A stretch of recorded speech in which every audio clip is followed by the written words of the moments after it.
इतिहास लिख दिया गया। जिस इतिहास को बनाने के लिए तमाम लोग यहाँ आए और जिन्होंने बाबा साहब की इस मूर्ति को स्थापित करने के लिए, जिन्होंने बाबा साहब के को स्थापित करने के लिए अपनी ताकत लगा दी, उन सबको मैं अपने तरफ से, अपने बहुजन समाज पार्टी की तरफ से बहुत बहुत धन्यवाद और आभार देना चाहता हूं कि आप सबों की कृपा से, आप सबों की ताकत से आज हमारे इस चिल्हर गांव में बाबा साहब स्थापित हो गए। अब जब बाबा साहब हमारे गांव आ गए, हमारे घर आ गए, तो हम सबों का क्या कर्तव्य बनता है, हम सबों का दायित्व तो क्या बनता है, हमारी जवाबदेही क्या होती है? क्या हमारे बाबा साहब जो हमें जो बातें कही, बातों को जिन्होंने कहा है, क्या उन बातों को हमारे जीवन में उतारना होगा या नहीं उतारना?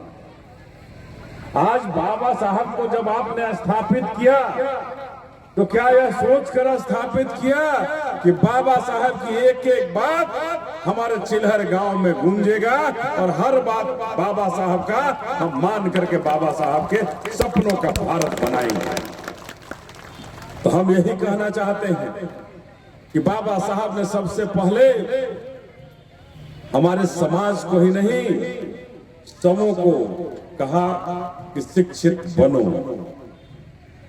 शिक्षा का अलख सावित्रीबाई फुले ने जगाया और उसको असली अंजाम बाबा साहब ने पहुंचाया असली अंजाम तक। जब बाबा साहब को इस जालिम भारत के जालिम लोग जो अपने आप को क्षत्रप मानते थे, अपने आप को कहे कि हम ही भारत हैं और भारत ही हम हैं, उस भारत में बाबा साहब को पढ़ने का अधिकार नहीं मिला, बाबा साहब को स्कूल तक पढ़ने नहीं दिया गया।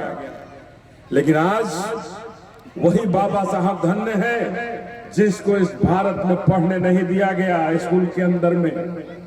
लेकिन धन्य है बाबा साहब, उन बाबा साहब की बदौलत हमारे लोग चिल्हर के गांव में स्कूल में बच्चे हमारे पढ़ते हैं और चिल्हर गांव में भी हमारे लोग पढ़ रहे हैं।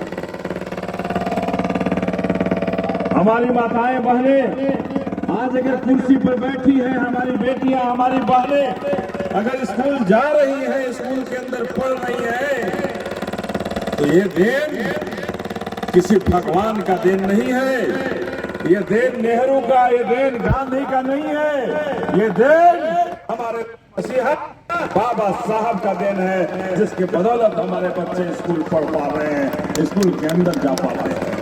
हम यही कहने आपसे आए हैं कि आपने बाबा साहब को स्थापित करके अपने दायित्व का निर्वहन नहीं कर लिया। आपका दायित्व अब शुरू हो गया है, कि आपका दायित्व शुरू हो गया है कि हम कैसे बाबा साहब के सपनों का भारत, हम कैसे बाबा साहब के सपनों का भारत बनाएं, हम कैसे चिल्हर गांव से बाबा साहब को जो स्थापित किए हैं, इसकी आगाज बक्सर में भी हो, हम वैसा बनाएं। तो बस हम यही कहने आए हैं आप सबों से कि इस देश में बहुत सारी बातें हो रही हैं, इस देश में न जाने कितनी तरह की बातें कर रहे हैं लोग। अरे कहा हो गुल भाई को, हेलो हेलो हेलो,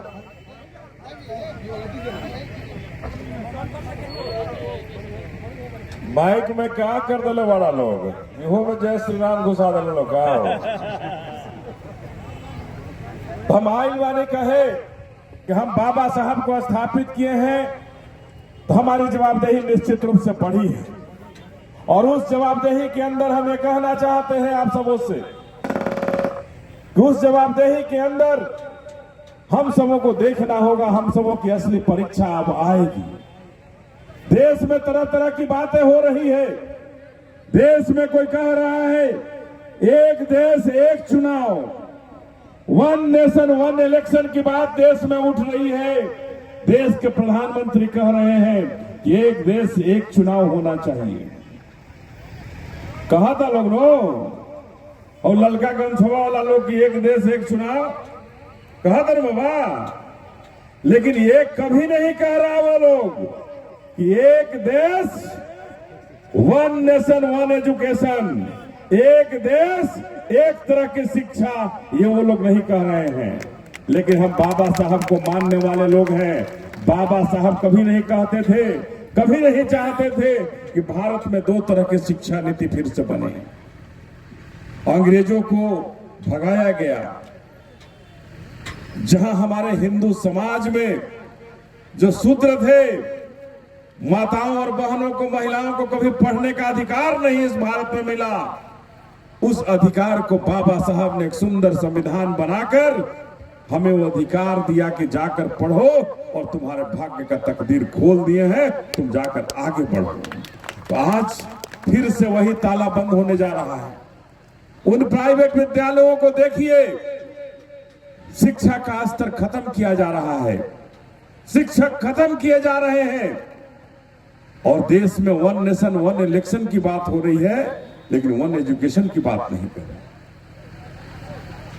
इसलिए हमारी आदरणीय बहन मायावती जी ने कहा है कि अब भारत में जिस दिन आपकी सरकार बनेगी, जिस दिन इस बहुजन की सरकार बनेगी, जिस दिन इस बहुजन समाज पार्टी की सरकार बनेगी, उस दिन बाबा साहब के सपनों को पूरा करने के लिए जो करना होगा करेंगे। लेकिन भारत में सबसे पहले वन नेशन वन एजुकेशन को लागू करेंगे।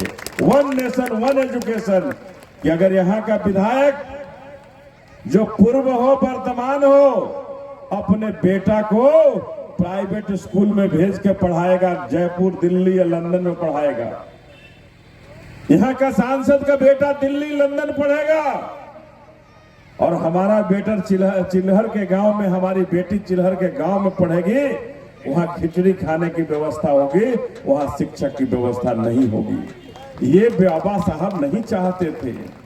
अरे बाबा साहब ने तो कहा कि आधा रोटी खा लेना, आधा पेट खा लेना, लेकिन अपने बेटा को, अपनी बेटी को सबसे पहले पढ़ा लेना। बाबा साहब ने तो ये कहा था। और आज स्कूलों के अंदर खाने की व्यवस्था हो रही है, लेकिन शिक्षा की व्यवस्था को खत्म किया जा रहा है। तो हम ये कहना चाहते हैं कि वन नेशन वन इलेक्शन हो न हो, लेकिन इस भारत में वन नेशन वन एजुकेशन होकर रहेगा जिस दिन बहन मायावती की सरकार बनेगी। जिस दिन बहन मायावती की सरकार बनेगी, one nation one health system.